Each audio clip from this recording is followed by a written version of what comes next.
Decide आपको करना है कि आपको जानकारी चाहिए या वीडियो के ग्राफिक्स अच्छे चाहिए, क्योंकि मैं आपको इस वीडियो में जानकारी देने आया हूं, ना कि पीछे का बैकग्राउंड दिखाने आया हूं।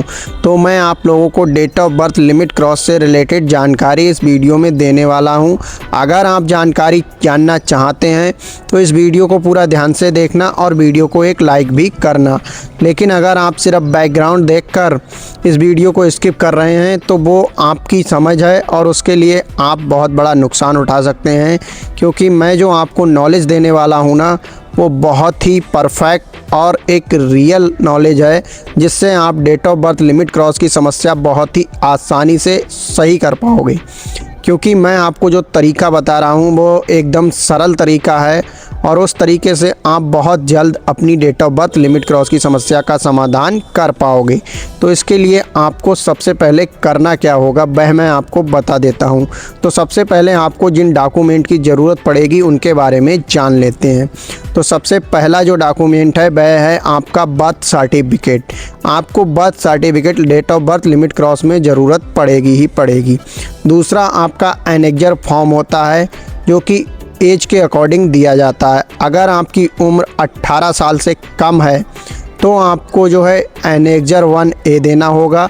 अगर आपकी उम्र 18 साल से ऊपर है तो आपको एनेक्जर 1 फॉर्म देना होगा। इन दोनों फॉर्म का आपको विशेष ध्यान रखना है। यह फॉर्म आपके date of birth limit cross में अप्लाई होते हैं। उसके अलावा एक और फॉर्म होता है एनेक्जर 2 और एनेक्जर 2A। वह फ्रॉड केस के लिए अप्लाई होता है, लेकिन उसकी जानकारी हम बाद में देंगे। पहले हम जानते हैं कि हमें normal date of birth update किस तरह से करनी है। तो इस बात का भी विशेष ध्यान रखें कि अगर आपने जन्म तिथि फर्स्ट टाइम जब अपडेट कराई थी तो आपने कोई ऐसा डॉक्यूमेंट दिया था जो बर्थ सर्टिफिकेट नहीं था, तभी आप अपनी जन्म तिथि अपडेट करवा पाएंगे। लेकिन अगर आपने फर्स्ट टाइम जब अपने डेट ऑफ बर्थ अपडेट कराई थी और जन्म प्रमाण पत्र दे दिया था तो आप अपनी date of birth limit cross इतनी आसानी से नहीं करा पाएंगे, क्योंकि सबसे बड़ी जो दिक्कत date of birth limit cross में आ रही है वह सेम BRN नंबर और सेम रजिस्ट्रार वाली ही आ रही है। क्योंकि एक बात मैं आप लोगों को बता दूं, अगर आप बर्थ सर्टिफिकेट बनवा लेते हैं तो वह आपकी एज यानी कि जन्म का प्रमाण होता है कि आपका जन्म कहाँ हुआ था और कब हुआ था। लेकिन अगर आप उसे यूज कर लेते हैं तो कहने का मतलब ये हो जाता है कि आपका जन्म उस जन्म प्रमाण पत्र के अकॉर्डिंग ही हुआ है। तो ऐसा तो है नहीं कि आप बार बार पैदा होंगे, इसीलिए आपकी जन्म तिथि जो है एक बार सही करने का आपको चांस दिया गया था, उसमें आपने जन्म प्रमाण पत्र यूज कर लिया, यानी कि आपने एक बैलेट और जन्म का प्रमाण लगाया है, तभी आपकी जन्म तिथि चेंज हुई है।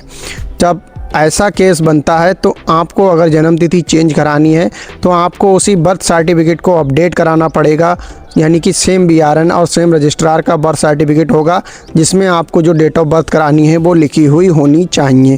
तभी आप date of birth limit cross update कर पाएंगे अगर आपने बर्थ फर्स्ट टाइम अपडेट किया था। लेकिन अगर आपने बर्थ सर्टिफिकेट को छोड़ के कोई भी डॉक्यूमेंट यूज किया है तो आप बहुत ही आसानी से अपनी date of birth limit cross सही कर पाएंगे। उसके लिए आपको करना क्या है, बर्थ सर्टिफिकेट लेना है, एनेक्जर फॉर्म 10 रुपये या उससे ज़्यादा के ई-स्टाम्प पर प्रिंट करवाना है और उसको नोटरी वकील से नोटरी करवाना है, या आप सब डिस्ट्रिक्ट मजिस्ट्रेट या फिर जुडिशियल मजिस्ट्रेट से भी वेरीफाई करा सकते हैं। जो आपको आसानी से मिलता है उससे आप करा सकते हैं। सबसे आसान तरीका नोटरी पब्लिक वाला होता है, जिसमें आपको नोटरी वकील कचहरी या तहसील में बड़ी ही आसानी से मिल जाएंगे, उनसे आप वेरीफाई करा लेंगे। उसके बाद आपको उन दोनों डॉक्यूमेंट को आधार सेवा केंद्र पे ले जाना है। वहाँ आपको बोलना है कि मेरी date of birth limit cross हो चुकी है और मुझे एक्सेप्शन हैंडलिंग से डेट ऑफ बर्थ अपडेट करवानी है। फिर वह आपका इनरोलमेंट करेगा, आपको एक इनरोलमेंट रिसिप्ट देगा, आपके ओरिजिनल डॉक्यूमेंट आपको वापस देगा। उसके बाद आपको उन सभी डॉक्यूमेंट की एक कॉपी बना लेनी है और आधार कार्ड की कॉपी कर लेनी है। उसके अलावा डेट ऑफ बर्थ का आपके पास कोई और प्रूफ है उसकी भी आपको कॉपी करके रख लेनी है।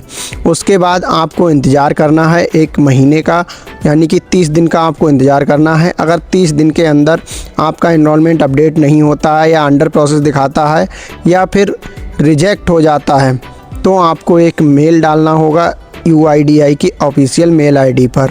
उसमें आपको अपनी समस्या और इनरोलमेंट नंबर लिखना होगा। उसके बाद वो आपकी कंप्लेंट रजिस्टर करेंगे और आपके सभी डॉक्यूमेंट चेक किए जाएंगे। जब आपको एक ईमेल आ जाएगा कि your document are in order, उसके बाद आपकी जो जन्म तिथि है वह अपडेट हो जाएगी लगभग 10 से 15 दिनों में। तो टोटल जो प्रोसेस होता है वह 45 दिन का लगभग होता है कि 45 दिन के अंदर आपकी जन्म तिथि अपडेट हो जाती है। लेकिन अधिकतम जो दिन है वह 90 दिन होते हैं। 0 से 90 दिन के बीच आपका जो अपडेशन है वो कंप्लीट हो जाएगा। ये बहुत ही आसान तरीका मैंने आपको बताया है। अगर समझ में आया है तो कमेंट में डेट ऑफ बर्थ अपनी एंटर कर देना। अगर नहीं समझ में आया है तो वीडियो को डिसलाइक कर देना। लाइक करने के लिए नहीं बोल रहा हूँ क्योंकि मैं पहले बोल चुका हूँ। अगर आपको पसंद आता है तो लाइक करें, लेकिन मैं आपसे कहता हूँ अगर आपको पसंद नहीं आता है तो वीडियो को डिसलाइक ज़रूर करना।